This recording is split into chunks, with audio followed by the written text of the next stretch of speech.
if there is one truth that this FIFA Club World Cup has exposed, is that European football is not final authority.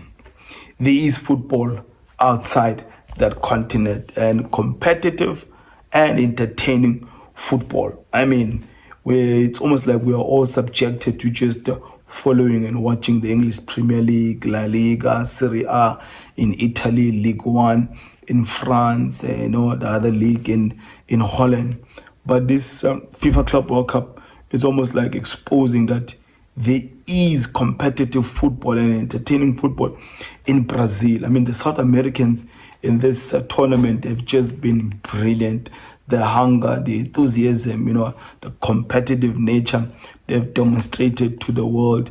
It's almost like calling all of us to go and check what's happening in their league. Obviously, for majority, especially in Africa, because of a similar time zone to Europe, we are going to obviously follow those leagues, but that is not to say there is no better leagues out there. The English Premier League and La Liga, Serie A, probably the most marketed leagues, soccer leagues in the world. But the Brazilian league, what we've seen, I heard someone saying that in a 20 league format in Brazil, about 12 teams have a potential of winning the league. That just screams competition. Now, that's not the only thing. Now, for Ancelotti, who's the new Brazilian soccer national team coach, I think he should be seriously considering prioritizing, selecting, the local players more than the ones that are overseas, because the local players are equally good. If what we've seen from Botafogo, Flamengo, Fluminense, and El Palmeiras is anything to go with, then that means that Ancelotti can literally be at ease by just taking the majority of the players for the national team from the domestic league. Now, number 3, this tournament has been a great platform, great exposure for the CAF representative, the South Americans, and the Asians. I'm not going to talk a lot for the MLS and the Mexicans, but for these 3 federations, CAF, the South Americans, and Asia. And majority of people didn't know who Sundowns are, what do they offer. But after this tournament, we rest assured that the Betway Premiership is going to welcome a whole lot of scouts, a whole lot of journalists, a lot of broadcasters coming here to actually find out where Mamelodi Sundowns is playing. And this is not just only good for Mamelodi Sundowns, but other players within the league that are going to have this opportunity being scouted by foreigners just because of Mamelodi Sundowns' way of doing things at this tournament. Yes, I do go by the name of Oscar. Since in football, we engage and discuss on anything to do with football, from Africa to the world and from the world to Africa. If you're watching this episode and you are not from the continent of Africa, a hearty welcome to you. Love it if you stay for this episode of Match Day 3 between Mamelodi Sundowns versus the Brazilian themselves, Fluminense. It has been tagged as the Brazilian matchup or Brazilian derby. Yes, many will not agree, but I hope you understand where the angle I am coming from. It is not going to be an easy game for Mamelodi Sundowns at all. It's not going to be an easy game at all, but I believe even Fluminense, they are wary of the capacity of this Mamelodi Sundowns team. And some of my expectations from this match, obviously Mamelodi Sundowns don't have a choice. They have to go for a win. A draw might not be good enough because we don't see a Dortmund losing to the South Koreans. So only a win will enable Mamelodi Sundowns to progress to the next stage of this tournament. Now, I'll share the starting 11 at the end of the episode, but this time around, I feel it's only fair to throw in this the lineup, and after throwing the lineup, that's when we'll discuss why the changes. The lineup will have 3 changes from the previous 11 that started against Borussia Dortmund in that 4-3 loss. And goalkeeper Williams, right back Mudau, left back Divine Lunga, no changes there.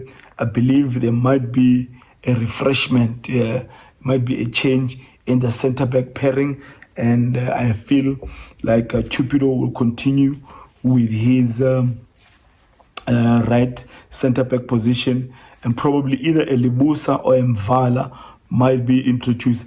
I'll be surprised if he starts with Malibongwe in that left centre back position. So I'm expecting Grant Kekana to be dropped and either Elibusa or Mvala to start this game. And the system formation we're going with in this game, you can look at it as a 4-3-3 or a 4-2-3-1. So the midfield two need some physicality. Those German boys, they bullied some of our boys in the middle of the park. I am dropping Marcelo Allende. I know it's something that's not even imagined by some Mamelodi Sundowns fans. But on my starting 11, I'm starting Obas together with Tebogo Mokoena. And the one person who's going to join him in that middle is, I'm tempted to start Mkulise or a Neo Mayema. Either of these two guys, they'll do the job. The advantage with starting a Neo Mayema is that he's got the same capabilities, just like a Tebogo Mokoena, of taking shots outside goal. We've seen how much space the Brazilian have given to the oppositions, especially outside the box. Mayema has got that capability of taking those shots outside goal together with a Mokoena. So the system might look like a Obas playing as a defensive midfield with a 8-8 of a Neo Mayema together with the Tebogo Mokoena. And the front three, I will keep a Teshrik, Matthews, and Reyners and Ribeiro. So that would mean that from that starting 11, I've dropped Themba Mshishizwane, who didn't have a great game. Dropped the Grant Kekana for Mvala or Libusa, and I will drop Marcelo Allende for an Obas. And obviously this is to just being wary of the number of the number of goals we've considered from crosses. Now, teams that have played with us and benefited from our mistakes have all really pressed us high. You talk of the Nedbank goal we considered against Kaizer Chiefs in the semi-final. It was a press from although it was not ridiculous or had some intensity, but the presence and the awareness of Wandile Duba in the match, he benefited from the press. He took off goals against Pyramids, Orlando Pirates, mistake, same player, Suarez, and these teams really do their homework when they're about to play Mamelodi Sundowns. 30% of Borussia Dortmund's goal come from the high press, and you look at the number of goals they got in the match against us. 50% of their goals came from a high press. Look at how they bulldozed Tebogo Mokoena and the pressing scheme that eventually caused a Williams, to be a charity case and give away a goal in that equalizer for the Germans. That's a result of their high press system or schemes. So teams are going to do, and they are going to set Fluminense are going to be no different. They're going to set passing traps against us. So that would mean that a Williams should be more careful as we are a football club that builds from the back. High risks, high returns. I don't think we will be seeing a lot of launchings from a Williams. He'll be just extra careful, but we'll continue building from the back because that's just within our DNA, and that's how we play football. But there are going to be a lot of traps set for us, and the players playing at the back, your Obas, your Mukwena, Lunga, Mudau, the centre backs should really be careful of this. Expecting a lot from Neo Mayema, even if you give us 55 minutes or 60 minutes of a solid performance. If you have an opportunity to take a shot at goal, do so. But what's more important is that you should bring into the game the likes of Testic Matthews, who did extremely well.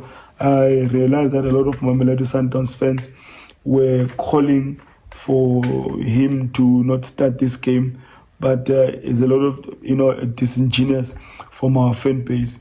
When their favorites are not performing, they don't mention their names.